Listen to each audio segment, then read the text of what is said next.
गिबिसिनथाराव जोंनि बासायगिरि फोरबु जिसु ख्रिस्टनि मुङै आंनि गोसोनि अननाय गोजोननाय आरो गाहाम हामलायनायखौ BBCAनि आइजो आफादनि जानानै बिमानि साननि मुङाव बयनोबो हरग्रोनाय जाबाय। दिनै बिमानि सान। बुहुमनां बे सानखौ मे दाननि नैथि सप्तायाव गासै बिमा माहारिखौ मान होनो फालिनाय जायो। जोंनि BBCAनि आइजो आफादाबो बे सानखौ गोबाव समनिफ्रायनो बोसोरफ्रोमबो गाजा गोमजायै फालिबोगासिनो दङ। देग्लायबो जों बे सानखौ दिनै 10 मे देवबार सानाव फालिनो आखायाव लादों। नाथाय गुबुन बोसोरनि बादि जों देग्लाय गाजा गोमजायै फालिनो हानाय नङा। मानोना मुलुगनां जि मोनसे गिख्रंथाव बेमार जायखौ कर'ना भाइरास एबा COVID-19 होननानै बुंनाय जादों, बिनि जाहोनाव जों गिर्जा न'आव थांनानै ज'है खालामालासेनो गावबागाव न'आव थानानै आफा इसोरखौ खुलुमनायजों लोगोसे बे सानखौ फालिगोन आरो बिमाफोरखौ मान होगोन। बाइबेलाव हबाखौ गासै गोथांफोरनि बिमा होननानै बुंनाय जादों। मानोना हबायानो बुहुमनि गिबिथि बिमा। ओंखारलांनाय 22:12 बुंदों, नोंसोरो बिमा बिफाखौ मान हो, अब्ला हादराव गोबाव जोरगोन। दे अब्ला जों दिनै गाव गावनि बिमाखौ बे साननि गेजेरजों मान होनि। दिनै आं BBCAनि आइजो आफादनि आफादगिरि जानानै गासै गिर्जा आरो फेल'शिपफ्राव थानाय साफ्रोमबो मानगोनां बिमा आरो बुहुमाव थानाय गासै बिमाफोरनिसिम बे बिमानि साननि गेजेरजों आंनि गोसो गोरबोनि अननाय गोजोननाय आरो गाहाम हामलायनायखौ आरोबाव जासिबावनाय जाबाय। आफा इसोरा बुहुमाव थानाय साफ्रोमबो बिमाफोरनो गेदेर बोर होथोंसै आरो गोग्गो देहा होथोंसै। हामबाय। बे समाव गस्पेल फेल'शिपनि मानगोनां चिफ काउन्सिलर मिस्टार आंखेब नार्जारिया बिमानि साननि मुङै इसोरनि गाहाम बाथ्राखौ लाबोगोन। गोजोनथोंसै।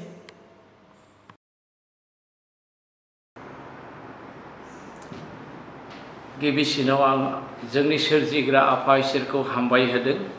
मानोना इसोरा जोंखौ थांनाय बिमानि सान मानिनाय आरो बिमाफोरखौ मान होनाय दिननिफ्राय लानानै दिनैसिम बिमानि सान मानिनानै बिमाफोरखौ मान होनाय दिनैनि दिनसिम लाबोनायखाय आफा इसोरखौ हामबाय होदों। आरो बेजों लोगोसे दिनैनि बे बिमानि सान फालिनायखौ लानानैहाय मानिनो आवगायबोनाय जेसेबां गथ'फोर दं, बिमा बिफाफोर दं, बयनिसिमबो हामबाय होबाय। फै जों इसोरनि गोथार बाइबेलनिफ्राय बिमानि सान मानिनानै बिमाफोरखौ मान होनायनि सोमोन्दै जों बाइबेलनिफ्राय सोलोंनि।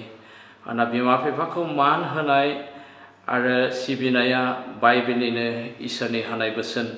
हुदा बिजाबनि जोङो 5 अध्याय 16 आरो ओंखारलांनायनि 20 अध्याय 12 पदनाव जेब्ला जों फरायो, अब्ला बेयाव इसोरा गावजों सोरजिजानाय सुबुंफोरखौ बोसोन होदों।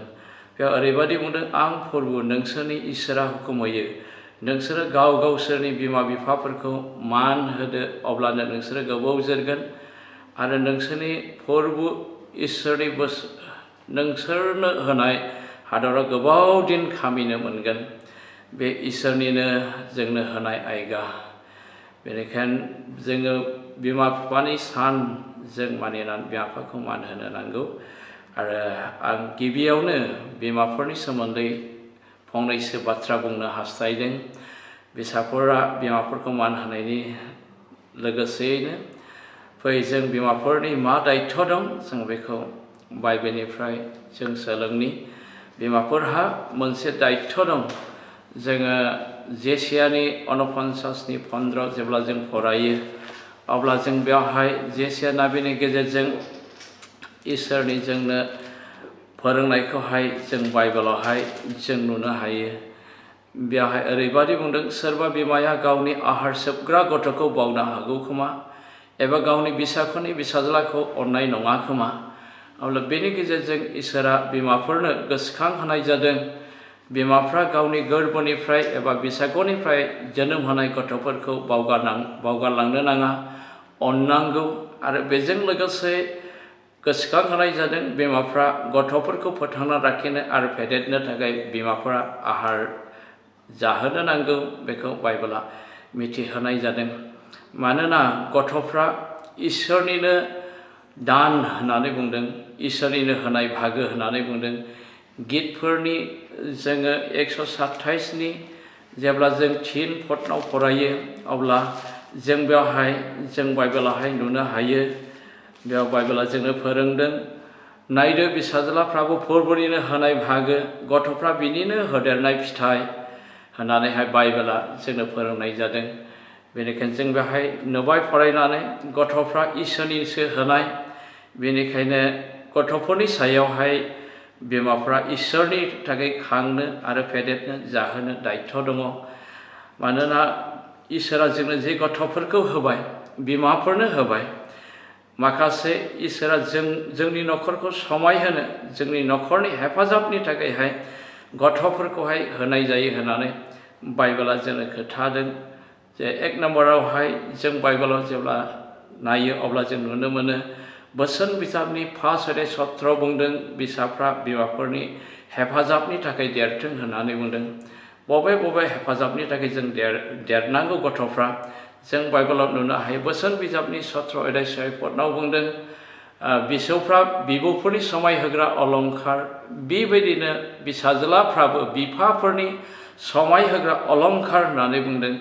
अब्ला जों बेवहाय बाइबेलखौ फरायनानैहाय जों नुबाय इसोरा दिनै गथ'फोरखौ बिमा बिफाफोरनो होनाया जोंनि ख्रिस्टियान न'खरखौ समायहोनो थाखाय दिनै गथ'फोरखौ होनाय जायो। आरो बेनि उनाव जों जेब्ला बाइबेलाव नुयो गितफोरनि 144नि 12आवहाय बेयावबो हिन्जावसाफोरनि हौवासाफोरनि सोमोन्दै बुंदों, मानो इसोरा जोंनो हौवासा आरो हिन्जावसाफोरखौ होयो।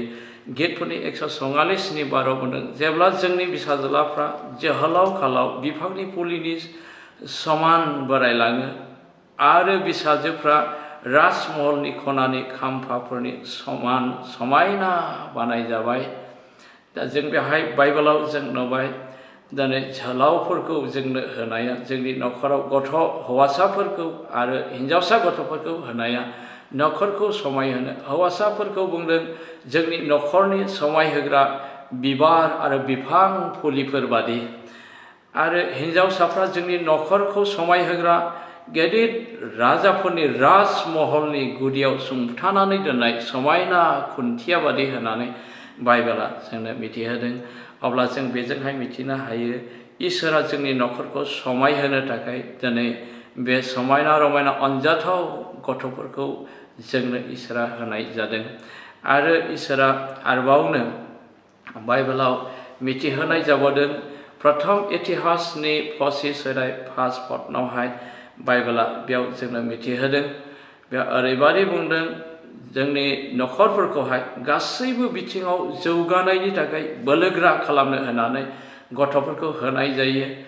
बेवहाय प्रथम इतिहासनि 25:5 बुंदों, बेवहाय 25 जेब्ला जों फरायजोबगोन अब्ला नुगोन बेवहाय डेभिडआ बेबायदि क'यर ग्रुप सायख'नानै दोनदोंमोन। 288 जन क'यर ग्रुप दंमोन। फुङाव मोनाबिलियाव गिर्जाबनानै इसोरखौ बाख्नायग्रा, इसोरनो बोलि होग्रा।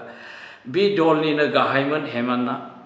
बियो दामनाय देनायाव आखा फाखामोन आरो बे हेमाना बेबायदिनो क'यर ग्रुपखौ दैदेनोमोन।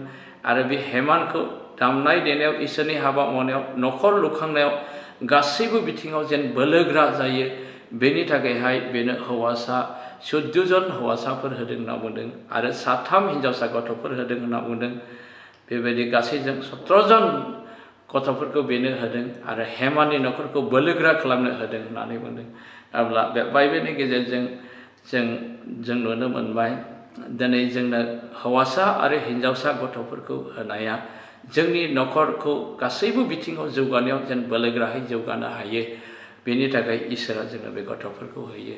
बेनिखायनो बिमाफ्रा दायित्व दं गथ'फोरखौ अननायजों जाहोनानै खांनो आरो अननायजों थांनानै थानायनि थाखाय रैखाथि होनो बेबायदि दायित्व दं। आरोबाव इसोरा बुंदों जेसायानि 43:6 7सिमाव ओरैबादि बुंदों साहानिफ्रायबो खोलाहानिफ्रायबो सोनाबनिफ्रायबो सानजानिफ्रायबो आंजों सोरजिजानायफोरखौ थंहर दाहमथा जायफोरखौ आंनि महिमानि थाखाय आङो दादों आरो बानायदों होननानै बाइबेला बेयाव जोंनो खोन्थादों।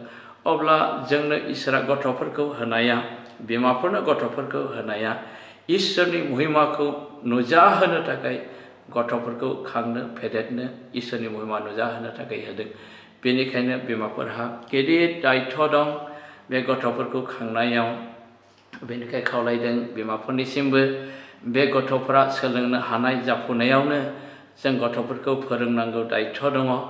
जोङो बोसोन बिजाबनि 19 अध्याय जों 18 पदनाव जेब्ला फरायो अब्ला जों बेहाय नुनो हायो बेयाव बेबायदि बुंनाय जादों गथ'फ्रा सोलोंनो हानाय जाफुनाय समावनो गथ'फोरखौ फोरोंदो होनना बुंदों।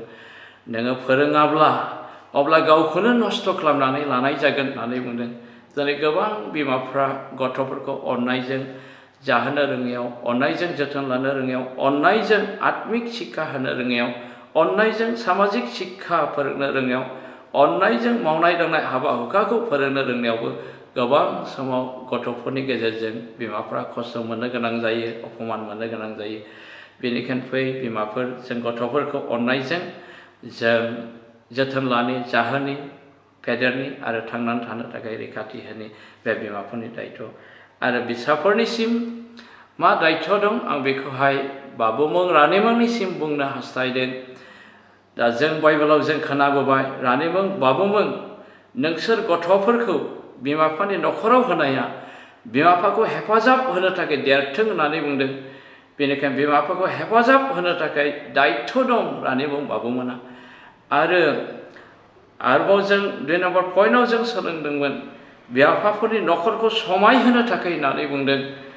बाबुमोन रानिमोन नोंसोर जोहोलाव सिख्लाफ्रा बिमा बिफानि न'खरनि समायना बिफांनि फुलिफोर बादि समायना राजमहल बिल्डिंनि सुंथानानै दोननाय खुन्थिया बादि हिन्जावसाफोरखौ खालामबाय। बेनिखायनो बाबुमोन रानिमोन जोङो जोंनि बिमा बिफानि न'खरखौ समायहोनो बिमा बिफाखौ जों मान होनांगौ दायित्व दङ। आरो जोङो इसोरनि महिमाखौ नुजाहोनो थाखाय दायित्व दं। इसोरा बेखौ जेसाया नाबिनि गेजेरजों मिथिहोदों।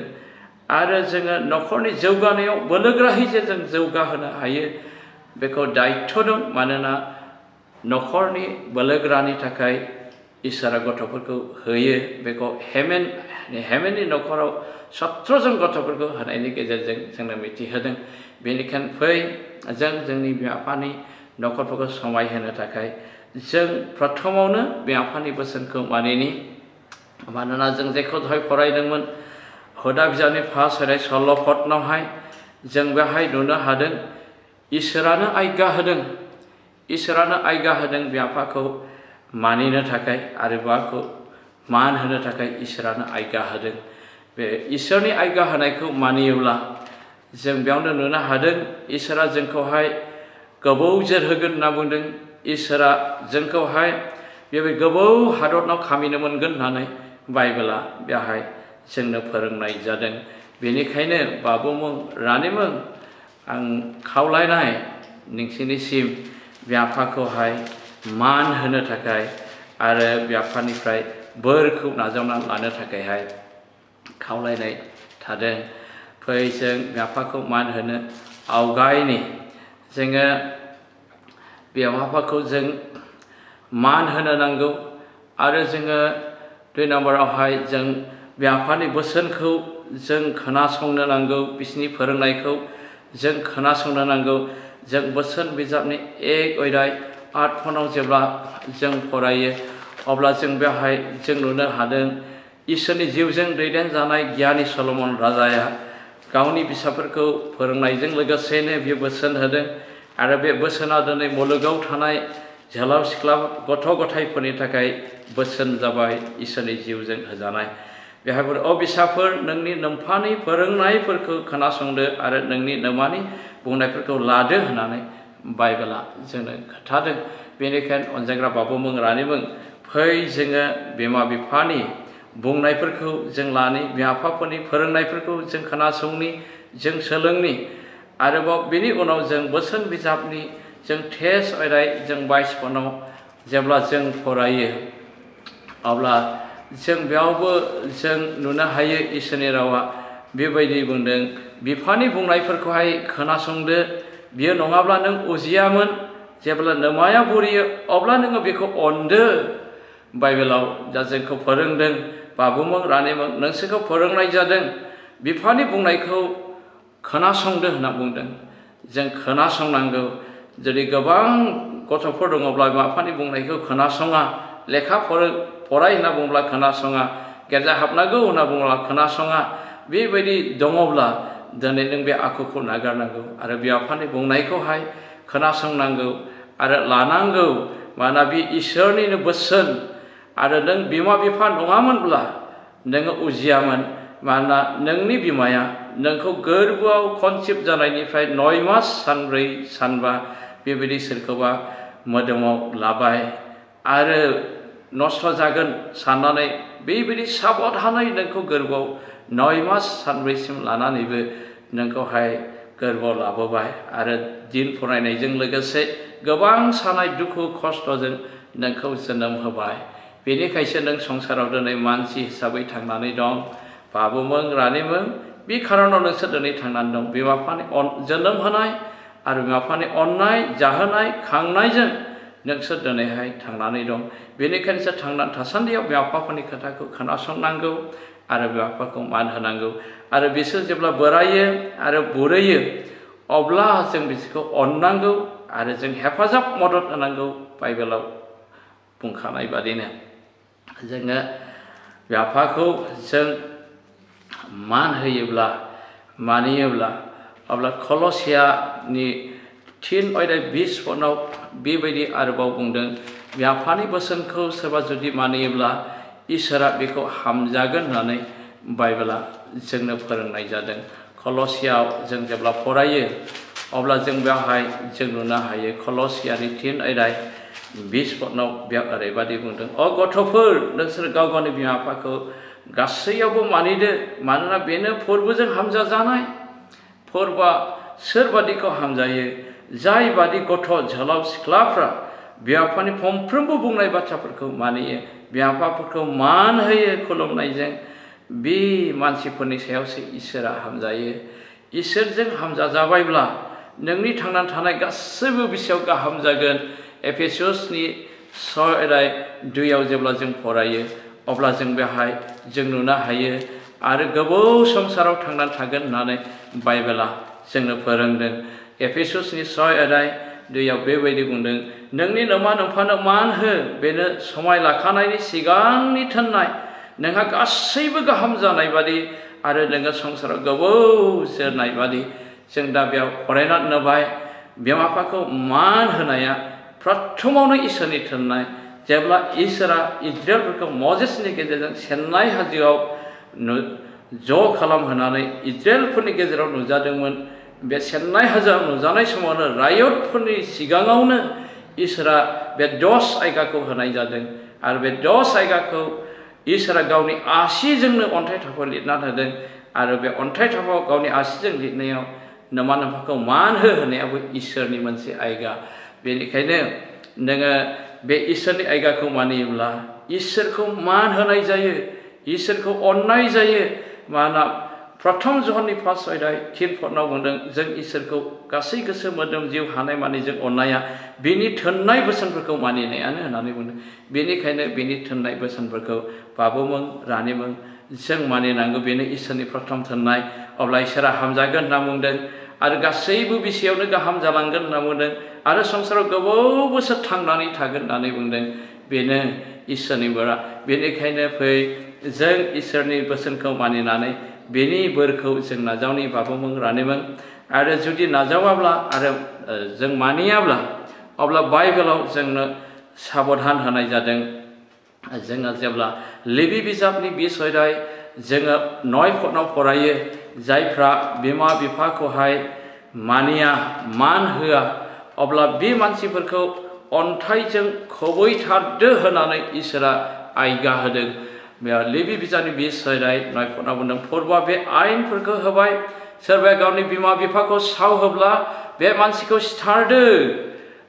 बिनि सिथारजानाय थैनि दाया बिनि सायावनो थागोन दा जिसु ख्रीष्ट सारि जाफैनायनि सिगां बेबायदि गोख्रों आयेनखौ इसोरा होनाय जादों सोरबा जुदि बिमा बिफाखौ मानियाब्ला अपमान खालामोब्ला साव होयोब्ला बे गथ'फोरखौ सिथारनानै गारनाय जायोमोन नाथाय लाहले दा आफा इसोरा गावनि बिसा जिसु ख्रीष्टनि गेजेरजों जोंनो गेदेर अनुग्रह लाबोबाय बे अनुग्रहनि समाव जों बिमा बिफाखौहाय सावनांब्लाबो जों बुफ्रांब्लाबो औ खेमा होयोब्ला आथें दैनानै खेमा बियोब्ला इसोरा खेमा मोननायनि जोंनो खाबु होबाय मा एसे जों खाफाल गोनां बाबुमोन रानिमोन गोदोनि मजेसनि बिधानखौ नायहरोब्ला बेसे गिथावथावमोन नाथाय दा इसोरनि जिसु ख्रीष्टखौ हरनानै गेदेर अनुग्रह जोंनाव लाबोनायनि गेजेरजों इसोरा जोंनो पाप खेमानि बेबस्था होबाय बेनिखायनो सोरबा जुदि नोंथांमोननि गेजेराव बिमा बिफाखौ मानियै साव होग्रा दङब्ला औ नों बिमा बिफाखौ मानिजनै नोङो साव होदोंब्ला नोंसोर साव गोनां माना इसोरा बिमा बिफाखौ मानियै आरो साव होग्रा मानसिफोरखौ मोजां मोना बेखौहाय मजेसनि बिधाननि गेजेरजों दिन्थिहरनाय जादों बेनिखायनो रानिमोन बाबुमोन इसोरजों हामजाजानायखौ मोनोब्ला आरो इसोरजों गासैबो बिसोर गाहाम खालामजानायखौ मोनोब्ला गोबाव थांनानै थानोब्ला फै जों बिमा बिफाखौ जों मान होनि आरो बेबायदिनो सोरबा बिमा बिफाखौ जुदि साव होनाय दङब्ला खेमा जों लानि आथिं दैनानै आरो बिमा बिफानिफ्राय बोर नाजावनि बेखौ खावलायदों आरोबाव जोङो हुदा बिजाबनि 21 जों 18निफ्राय 21सिम फरायब्ला जों नुनो मोनो बे मजेसनि बिधानाव ओरैबायदि आज्ञा होदों हुकुम होदों सोरबा फिसाफ्रा बिमा बिफाजों नांज्लायोब्ला बोसोन होब्लाबो लायाब्ला बिमा बिफाखौ साव होयोब्ला बिमा बिफा जेबो खालामनो हायाब्ला रायतफोरनि गेजेराव लांनानै बेखौ अन्थाइजों खुबैथारहो होननानै बुंदों बेसेबां गिथावथाव बेनिखायनो अनजायग्रा बाबुमोन रानिमोन जों बिमा बिफानि बोसोनखौ मानिनि आरो बोसोन बिजाबनि 17 अध्यायनि 30नि 17आवबो बुंदों बोसोन बिजाबनि 30 अध्याय 17हाय जोंनो बेवहाय फोरोंदों बेयाव ओरैबायदि बुंदों सोरबा गथ'फ्रा बिफा बोराइजों हाजि गोदावोब्ला आरो बिमा बुरैखौ मुगैयोब्ला बे मानसिया दाउखा दन्दा आरो सिगुनजों मेगन एख्ल'नानै जाजानाया गाहामसिन होननानै बुंदों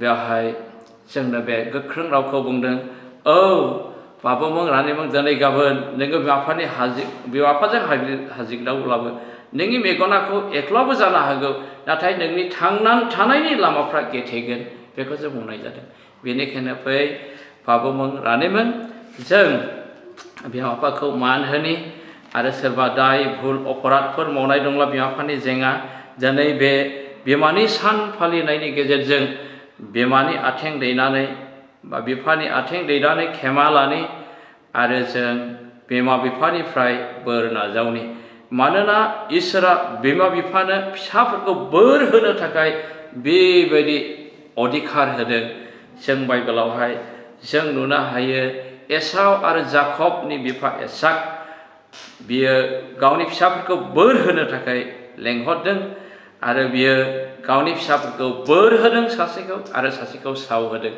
बेनिखायनो जों सावखौ जों नाजावनो नाङा बोरखौ मोननो थाखाय जों बिमा बिफाजों हामजाजाथाव जों सलिनो आरो जों खेमा लानि आरो जों बोर बिनानै लानि जाकब बादिनो जों बोर बिनानै लानि बिमा बिफानिफ्राय दिनै बे बिमानि सान फालिनायनि गेजेरजों आं बेखौनो खावलायनाय थाबाय बाबुमोन रानिमोननिसिम खावलायनाय थाबाय जिसु ख्रीष्टनि मुंखौहाय सिगां खालामनानैहाय आरो बिमा बिफानिसिमबो खावलायनाय थाबाय जे दायित्व दं फिसाफोरखौहाय जाहोनो खांनो फेदेरनो रैखाथि होनो आरो फोरोंनो बेखौहाय लानानैहाय फोरोंदो अब्ला नोंनि न'खरा समाय होजागोन नोंनि न'खरा गासैबो बिथिङाव जौगानायाव बोलोगोरा जागोन नोंनि न'खराव इसोरनि महिमा नुजागोन आरो नोङो फिसाफोरनिफ्राय हेफाजाब मोनगोन इसोरा जों बयबो इसोरनि बाथ्रा खोनासंनाय आरो बे बिमानि सान फालिनायनि गेजेरजों बिमाफोरखौ मान होनो फैनाय आरो बिमाफ्रा फिसाफोरखौ बोर होनो फैनाय साफ्रोमनिसिमबो प्रभु जिसु ख्रीष्टनि मुङै हामबाय होबाय आरो नोंथांमोननिसिम गोजोननाय थाबाय जिसुनि मुङै आमेन। गोजोन्थों। दिनैनि बे बिमाफोरनि सानाव BBCAनि जानानै जिसु ख्रिस्ट'नि मुङै BBCAनि आरो मुलुगनि साफ्रोमबो बिमाफोरनिसिम गोरबोनि मान बावनाय, अननाय आरो गाहाम अनसायनायखौ बावहरनाय जाबाय। आथिखालनि बे COVID-19नि अलखद समाव आफा इसोरा साफ्रोमबो बिमाफोरखौ जिउआरि आरो सोलेरारि बिथिङाव मोजाङैनो लाखिथों। Happy mother's day. खुलुमबाय। खुलुमबाय बयनिसिमबो। सिगाङावनो आं जोंनि मानगोनां बिमाफोरनिसिम आंनि अननाय आरो सिबिनायखौ बावहरनाय जाबाय। सेकेन्डलि आं बुंनो सानोदि दिनैनि दिना जोंनि थाखाय मस्ट इम्परटेन्ट बिकज जोंखौ जोंनि बिमाफोरा जेरै अनो, जोंनि थाखाय बेसे खस्थ' लायो बेखौ जों मालाबाबो होफिननो हाया। बाट एटलिस्ट दिनैनि थाखाय जों बयबो हाजासे मान होनो नाजानि आरो खुसि दोननि। थार्डआव आं बुंनो सानोदि जेरै जों जोंनि फेल'शिपफोराव मादार्स डेखौ गाजा गोमजायै खुङोमोन, जों बेबायदि खुंनो हायासै just because of COVID-19. But still, let's try what we can to make them feel special. Happy Mother's Day. We love you all.